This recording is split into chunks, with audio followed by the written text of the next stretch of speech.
Hello guys, कैसे हैं आप। मैं आपका अपना रसायन गुरु डॉक्टर आरपी सर आपके अपने ही प्यारे चैनल रसायन गुरु में स्वागत करता हूं। जैसा कि आप लोगों ने देखा अपने थंबनेल में कि 11th क्लास के लिए आज मैं फाइनल टच लेकर के आया हूं, मतलब आखिरी प्रहार, अंतिम प्रहार। एनुअल एग्जाम पर वो प्रहार कर दो वहाँ का हो जाए और 70 आउट ऑफ 70 मिल जाए आपको। फेल होने का डर खत्म, छू मंतर। फेल तो होना ही नहीं है, समझ में आ रहा है। फेल नहीं, नंबर लाने हैं। क्यों? क्योंकि आरपी सर आपके साथ है ना, डरने की क्या बात है ना बच्चों। चलो, तो आज मैं आपको फाइनल टच दे रहा हूं एनुअल एग्जाम का, जिससे आप एग्जाम पर एकदम धमाके से प्रहार कर सकते हो। वो टॉपिक जो कि एग्जाम में आने वाले हैं। आज मैं वो टॉपिक बताऊंगा जो गोल्डन की पॉइंट हैं, आपकी एग्जाम में आएंगे ही आएंगे, 100% आएंगे बच्चा। अगर आपने ये टॉपिक कर लिए तो निश्चित आप एग्जाम में धमाका करोगे अपने एनुअल एग्जाम में। ठीक है, चलते हैं आज कुछ टॉपिक के साथ जो एनुअल एग्जाम के अंदर गोल्डन की पॉइंट मतलब डायमंड पॉइंट है बच्चा। डायमंड पॉइंट देखिए, जिसमें सबसे पहले आप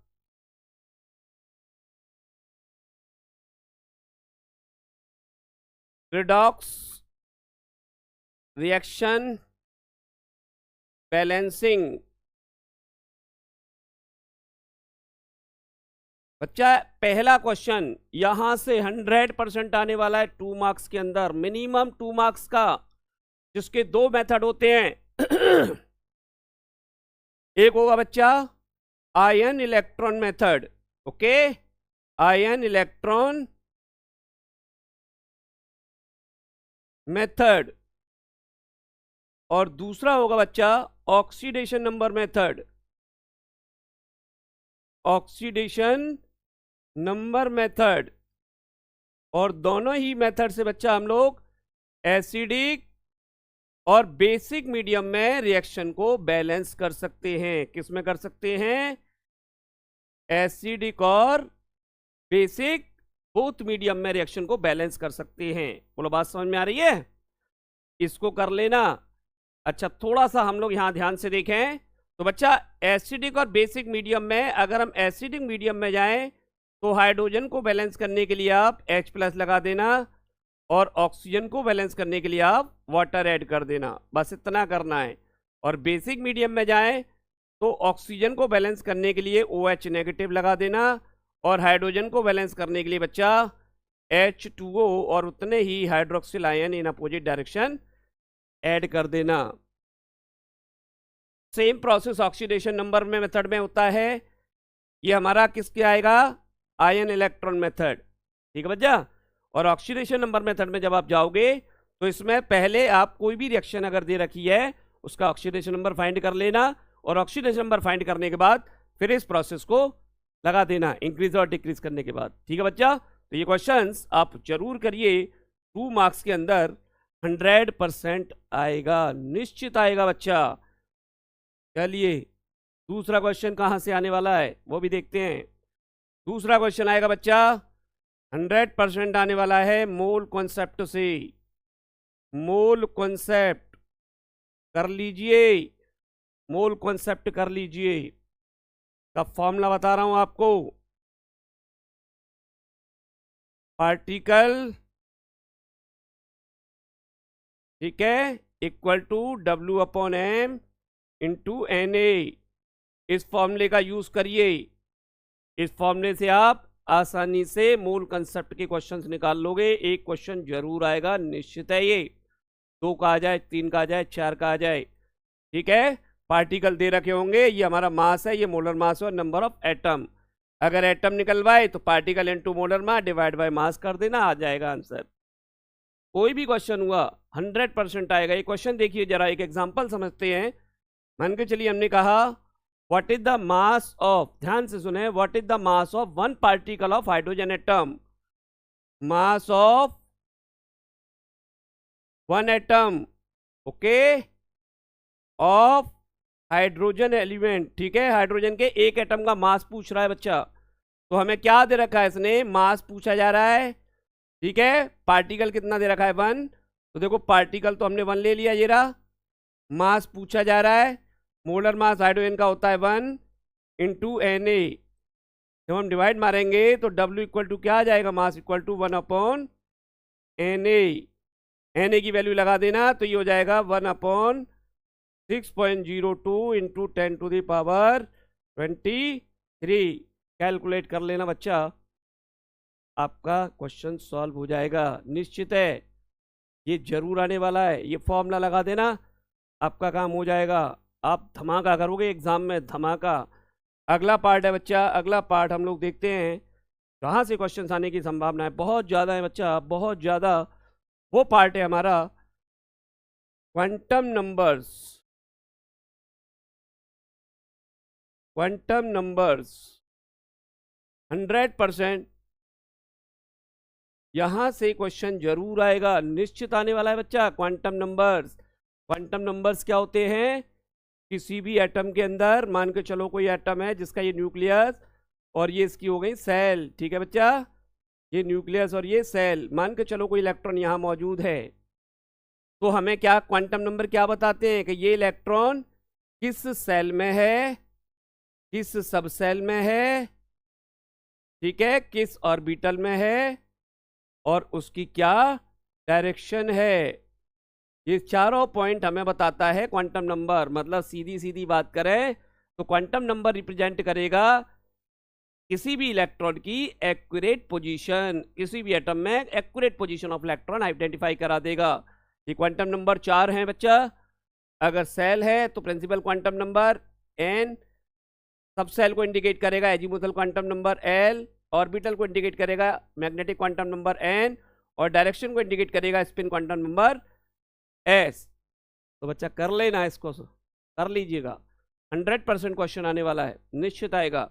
एक क्वेश्चन हमने देखा, एक क्वेश्चन हमने किया बच्चा, क्वेश्चंस को कैसे सॉल्व किया जाए वो भी देखो। मान के चलो आपको दे दिया बच्चा उसने 2p4 और इसके लिए चारों क्वांटम नंबर की वैल्यू बता रहा, पूछ रहा है, तो n की वैल्यू तो हो गई बच्चा 2 क्योंकि सेल को इंडिकेट कर रहा है, ठीक है, n की वैल्यू 2, l की वैल्यू p के लिए क्या होगी बच्चा 1 और m की वैल्यू 1 के लिए क्या होगी -1 0 +1, ठीक है बच्चा। इसके बाद ये हमारा ऑर्बिटल दिखा रहा है, देखो m, ये हमारे ऑर्बिटल हो गए और इसमें कितने इलेक्ट्रॉन है 4, तो 4 इलेक्ट्रॉन भरना है हमें इसमें, 1 2 3 और ये आ गया बच्चा 4, ये क्या आ गया 4, ये 4th इलेक्ट्रॉन हमारा आ गया। अब इस 4th इलेक्ट्रॉन की वैल्यू देखिए, m की क्या हो जाएगी -1, तो m आ गया -1 और इलेक्ट्रॉन नीचे जा रहा है तो s की वैल्यू आ जाएगी -1/2। कर लेना, 100% क्वेश्चन आएगा, निश्चित है ये क्वांटम नंबर का क्वेश्चन 100% आएगा बच्चा एनुअल एग्जाम के अंदर, आप धमाका कर दोगे, ठीक है बच्चा। और मैंने इससे पहले 2 वीडियो और डाल चुका हूं जिसमें सारे चैप्टर्स की इंपोर्टेंट टॉपिक मैंने नोट कराए हैं चैप्टर वाइज। चैप्टर 1 में कौन से टॉपिक इंपोर्टेंट है, कौन से न्यूमेरिकल इंपोर्टेंट है, वो सारे टॉपिक्स में इंपोर्टेंट नोट करा चुका हूं। आज मैं उन टॉपिक्स को, जो इंपोर्टेंट टॉपिक्स हैं, जो डायमंड टॉपिक हैं, आज बच्चा मैं उनको सिखा रहा हूं। और अगर आप ये सीख रहे हैं तो फटाफट मेरे वीडियो को सब्सक्राइब कर लें और चल कमेंट में लिख दें कि यस सर, आप कमेंट में अभी मुझे लिखें, फटाफट अभी कमेंट करें यस सर, हम सीख रहे हैं, हम समझ रहे हैं। ओके बच्चा, चलो तो शुरुआत करते हैं, नेक्स्ट आगे अगला टॉपिक बच्चा, जहां से क्वेश्चंस निश्चित आने वाला है, निश्चित 100% आएगा, that is a periodic trends. बच्चा ट्रेंड्स के अंदर क्वेश्चन जरूर आता है, पीरियोडिक ट्रेंड्स, यहां से भी क्वेश्चन निश्चित आने वाला है। अब ये पीरियोडिक ट्रेंड्स कौन से हैं, ये हैं बच्चा एटॉमिक रेडियस, आयनिक रेडियस, ठीक है, आयनेशन एंथैल्पी, इलेक्ट्रॉन की एंथैल्पी, ये सब कुछ इसके अंदर आते हैं पीरियोडिक ट्रेंड्स के अंदर। जस्ट एक एग्जांपल लेते हैं बच्चा, जैसे हमने कुछ एग्जांपल लिए, हमने कहा Na+, Mg++, O double negative, F single negative, Ne। हमने कहा बच्चा इनमें आयनिक रेडियस किसकी ज़्यादा होगी, आयनिक रेडियस किसकी ज़्यादा होगी और किसकी कम होगी, तो यहाँ पर हम शॉर्ट ट्रिक दे रहे हैं क्योंकि आज हमने वादा किया है आपको शॉर्ट ट्रिक्स भी देंगे। तो बेटा आयनिक रेडियस जो होती है ये आप सभी ध्यान से देखो, तो सारे की सारे आइसो इलेक्ट्रॉन्स हैं। आइसो इलेक्ट्रॉन्स का मतलब क्या होता है, जिनके नंबर ऑफ इलेक्ट्रॉन्स क्या हैं, सेम है बच्चा, नंबर ऑफ इलेक्ट्रॉन्स सेम है। ऐसी कंडीशन में जो आयनिक रेडियस होगी, आयनिक रेडियस वो हमारी डायरेक्टली इन्वर्सली प्रोपोर्शनल होता है जेड की एटॉमिक नंबर। ये किसके लिए काम करेगी ट्रिक, जो आइसो इलेक्ट्रॉनिक स्पीसीज हैं। ओके बच्चा, आइसो इलेक्ट्रॉनिक स्पीसीज में जेड जिसका कम होगा उसका आयनिक रेडियस उतनी ही ज़्यादा होगी। तो इसका भाई एटॉमिक रेडियस जो है, इसका एटॉमिक नंबर 11, इसका 12, इसका 8, इसका 9, इसका 10। तो भाई मुझे सबसे कम लग रहा है इसका मतलब ऑक्सीजन का आयनिक रेडियस सबसे ज़्यादा होगी। समझ में आ रहा है, तो ऑक्सीजन की सबसे ज़्यादा, उसके बाद फ्लोरीन की उससे कम, ठीक है बच्चा, उसके बाद नियोन की आएगी, उसके बाद सोडियम की आएगी और उसके बाद मैग्नीशियम की आएगी। यानी मैग्नीशियम का साइज जो है आयनिक रेडियस सबसे छोटा होगा इनमें और ऑक्सीजन का सबसे बड़ा आएगा, निश्चित आएगा। ट्रिक लगा देना, क्वेश्चन सॉल्व है पक्का निश्चित। ठीक है बच्चा, चलो नेक्स्ट टॉपिक देखते जाओ। आज धमाका सीरीज के धमाका पॉइंट करते चले जाओ। एक टॉपिक बच्चा आएगा कन्वर्जन का। किसका आएगा, कन्वर्जन निश्चित आने वाला है बच्चा। कन्वर्जन पेपर उठा के देख लेना, आपके हाफ ईयरली हुए होंगे वहां देख लेना, और एनुअल में तो आएगा, निश्चित आएगा, पक्का आने वाला है। कन्वर्जन क्या होता है बच्चा, इसके लिए कन्वर्जन जब आपको करने हैं तो मेरे चैनल पे जाके हाइड्रोकार्बन की रिएक्शंस को जरूर देख लेना बच्चा। अगर आपने हाइड्रोकार्बन की चैनल को, मेरे वीडियो को देख लिया, तो उसमें टोटल हाइड्रोकार्बन की जितनी भी रिएक्शंस हैं उनको मैंने 10 रिएक्शंस में कन्वर्ट कर दिया है। सारी रिएक्शंस को 10 रिएक्शंस में कन्वर्ट कर दिया है, और वो 10 रिएक्शंस अगर आपने याद कर ली तो मेरा यकीन मानिए कन्वर्जन का टॉपिक आपसे बचेगा नहीं, निश्चित है। आप उड़ा दोगे, धुआं उड़ा दोगे कन्वर्जन की। ठीक है, वो सारी रिएक्शंस आपको केवल 10 रिएक्शंस में मेरी वीडियो में मिल जाएंगी। वो वीडियो पुरानी पड़ी हुई है, उसको मैं डिजिटल बोर्ड पर, टाइम नहीं मिल पा रहा है बच्चा, डिजिटल बोर्ड पर मैं उस वीडियो को भी जल्दी लेकर के आऊँगा। फिलहाल उसको आप व्हाइट बोर्ड से नोट कर लेना, ठीक है बच्चा। तो सारी रिएक्शन नोट करके और उसके बाद में फिर इस कन्वर्जन को करना, आपको बहुत हेल्प मिलेगी। क्वेश्चन कैसे आएंगे वो भी समझो। जैसे एग्जांपल लिया बच्चा, हमने कहा बेंजीन टू, हमने कहा how can you convert. Question इस तरीके से आएगा, how can you convert benzene two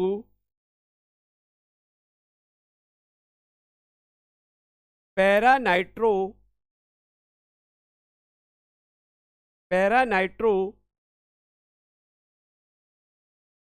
chloro benzene. इस तरीके का क्वेश्चन आएगा बच्चा। बेंजीन से पैरा नाइट्रो क्लोरो बेंजीन बनाना है आपको। बहुत इंपॉर्टेंट क्वेश्चन है।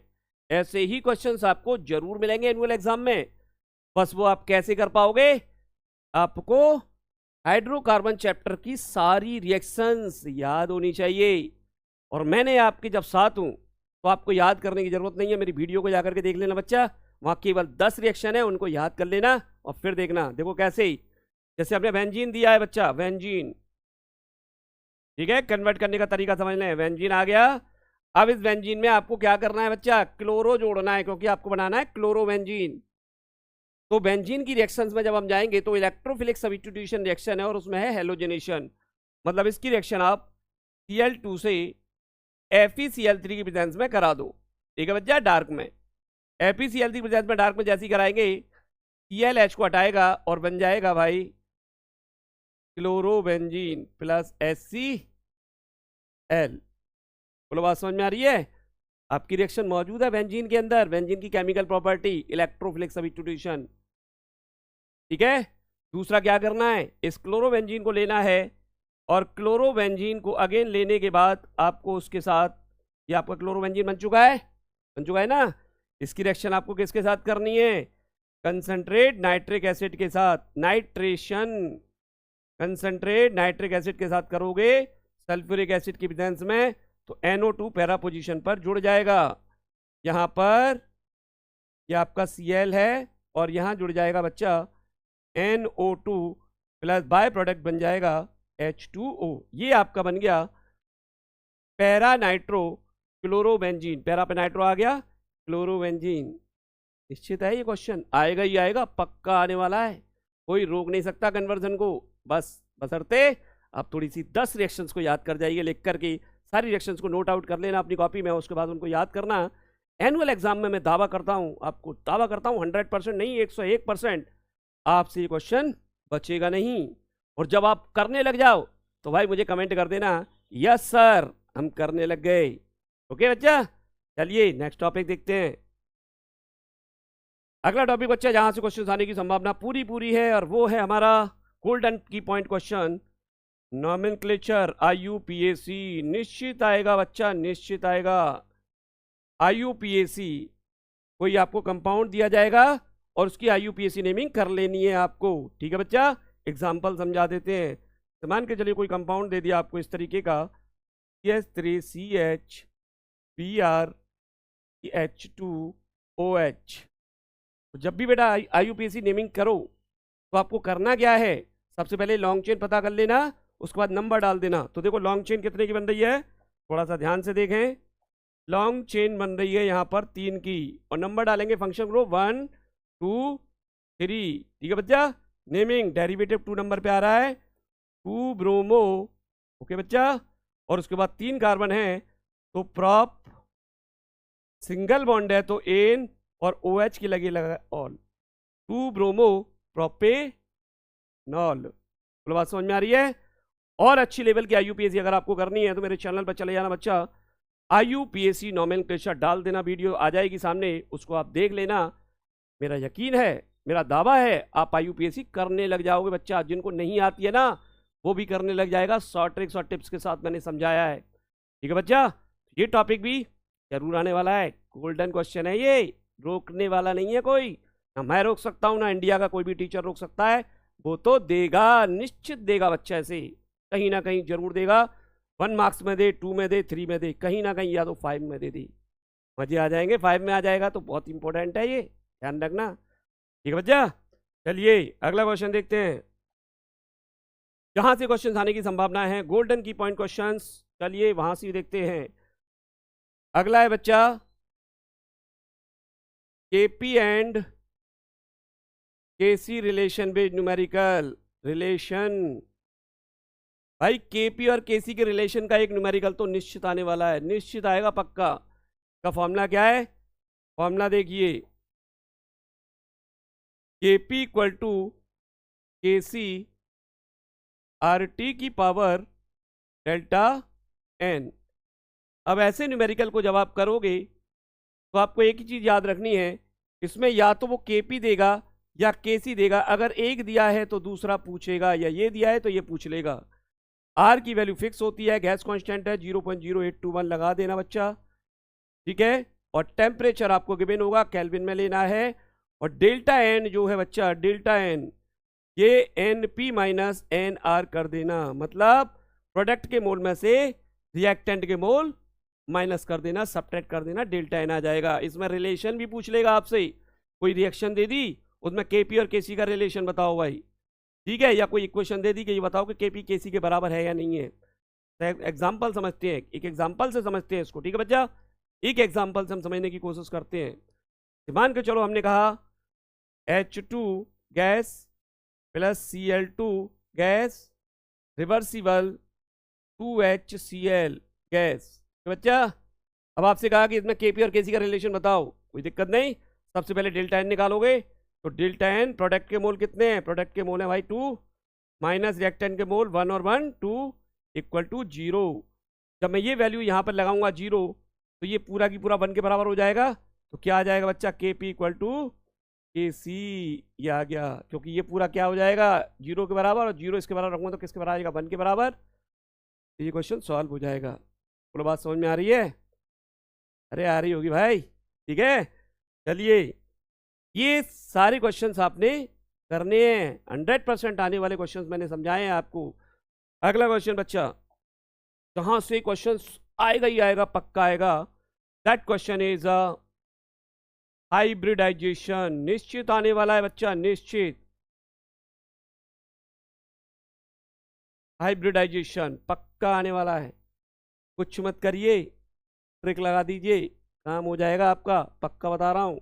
जस्ट एग्जांपल, मैंने कहा इसके लिए हाइब्रिडाइजेशन के लिए फॉर्मूला लगा देना बच्चा, bond pair plus lone pair, formula लगा देना, क्वेश्चन सॉल्व है। एग्जांपल लेते हैं, जैसे हमने कहा भाई H2O का हाइब्रिडाइजेशन बताओ, H2O का हाइब्रिडाइजेशन बताओ।